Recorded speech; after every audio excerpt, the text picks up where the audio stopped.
Chapter 9. Still want more? Here are some to-dos.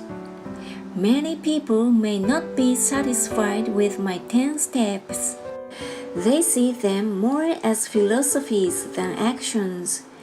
I think understanding the philosophy is just as important as the action. There are many people who want to do instead of think, and then there are people who think but do not do. I'll say that I am both. I love new ideas and I love action. So, for those who want a to-do list on how to get started, I will share with you some of the things I do in abbreviated form. Stop doing what you are doing. In other words, take a break and assess what is working and what is not working. The definition of insanity is doing the same thing over and over and expecting a different result. Stop doing what is not working and look for something new. Look for new ideas. For new investing ideas, I go to bookstores and search for books on different and unique subjects. I call them formulas. I buy how-to books on formulas I know nothing about. For example, in the bookstore, I found the book The 16% Solution by Joel Moskowitz. I bought the book and read it, and the next Thursday, I did exactly as the book said. Most people do not take action, or they let someone talk them out of whatever new formula they are studying. My neighbor told me why 16% would not work. I did not listen to him because he's never done it. Find someone who has done what you want to do. Take them to lunch and ask them for tips and tricks of the trade. As for 16% tax lien certificates, I went to the country tax office and found the government employee who worked in that office. I found out that she, too, invested in the tax liens. Immediately, I invited her to lunch. She was thrilled to tell me everything she knew and how to do it. After lunch, she spent all afternoon showing me everything. By the next day, I found 2 great properties with her help that had been accruing interest at 16% ever since.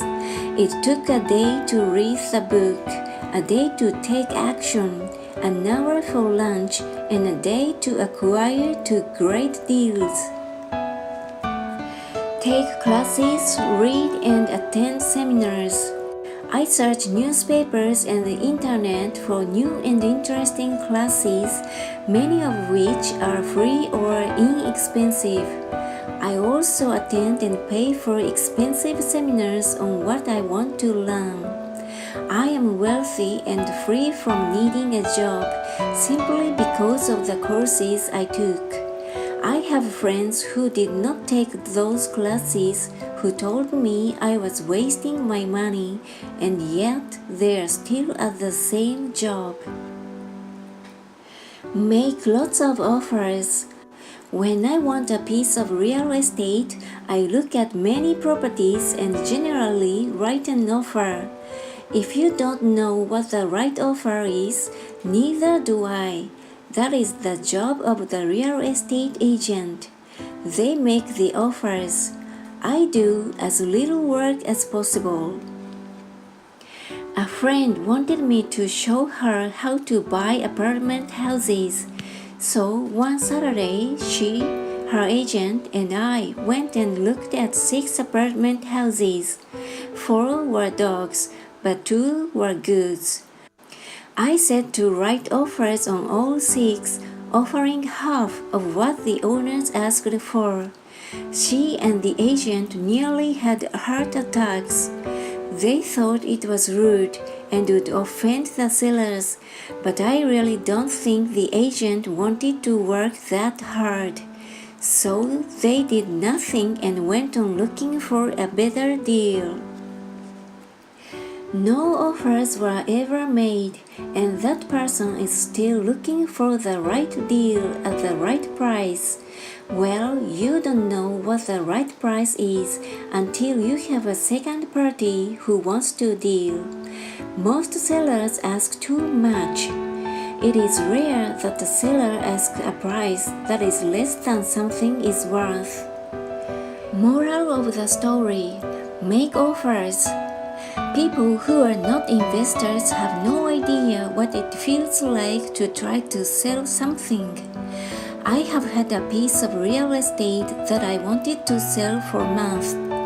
I would have welcomed any offer. They could have offered me 10 pigs, and I would have been happy, not at the offer, but just because someone was interested.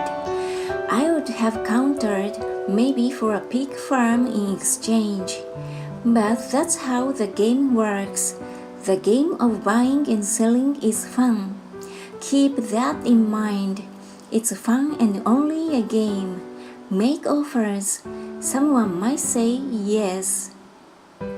I always make offers with escape clauses.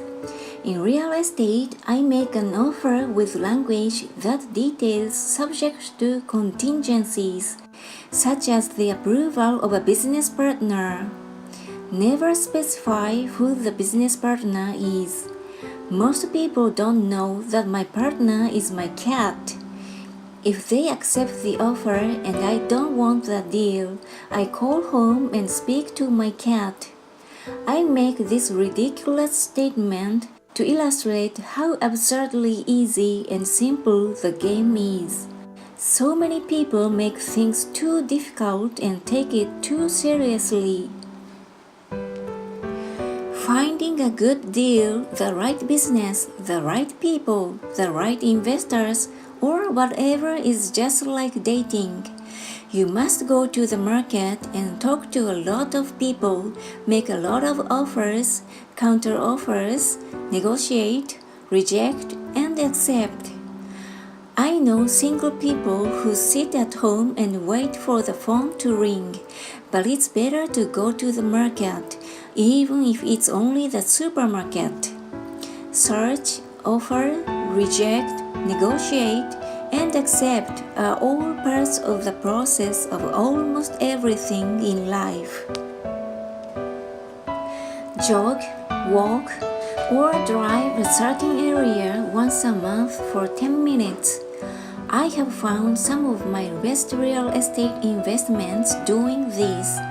I will jog a certain neighborhood for a year and look for change. For there to be profit in a deal, there must be two elements, a bargain and change. There are lots of bargains, but it's change that turns a bargain into a profitable opportunity.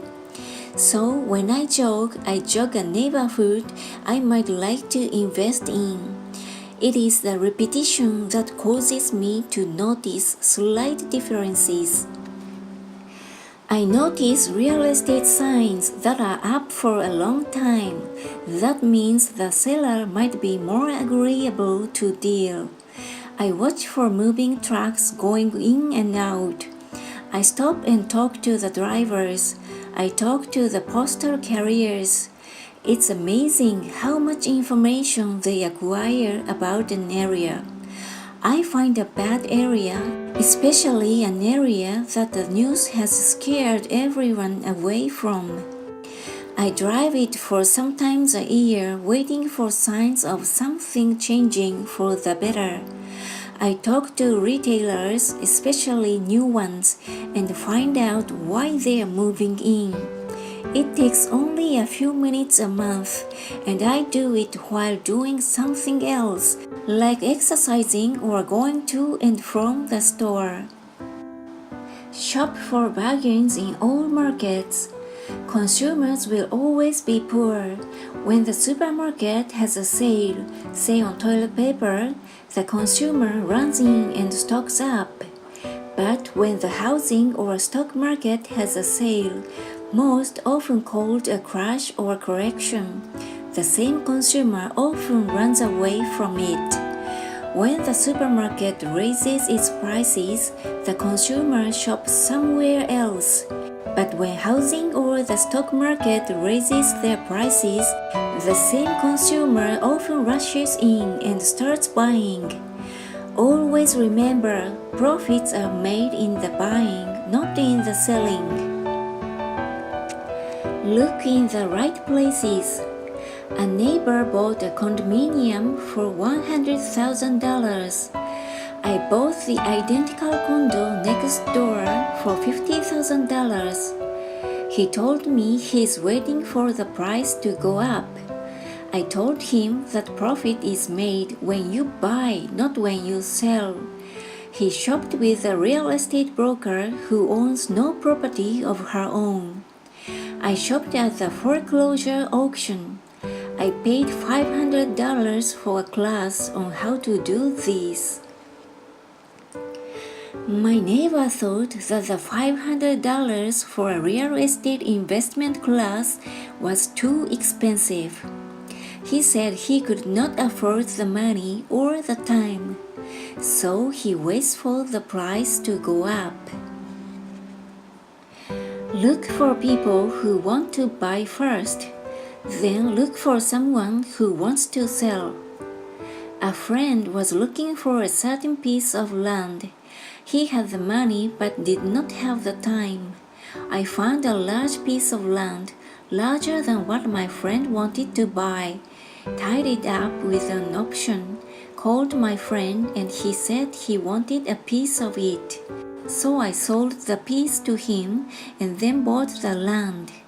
I kept the remaining land as mine for free. Moral of the story: buy the pie and cut it in pieces. Most people look for what they can afford, so they look too small. They buy only a piece of the pie, so they end up paying more for less. Small thinkers don't get the big breaks. If you want to get richer, think big. Think big. Retailers love giving volume discounts simply because most business people love big spenders. So even if you are small, you can always think big.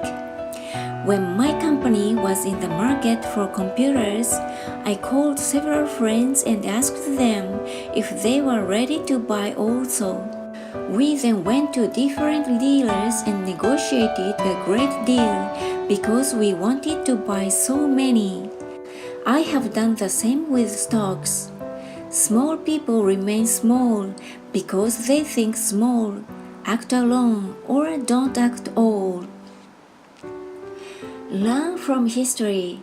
All the big companies on the stock exchange started out as small companies. Colonel Sanders did not get rich until after he lost everything in his 60s. Bill Gates was one of the richest men in the world before he was 30. Action always beats inaction.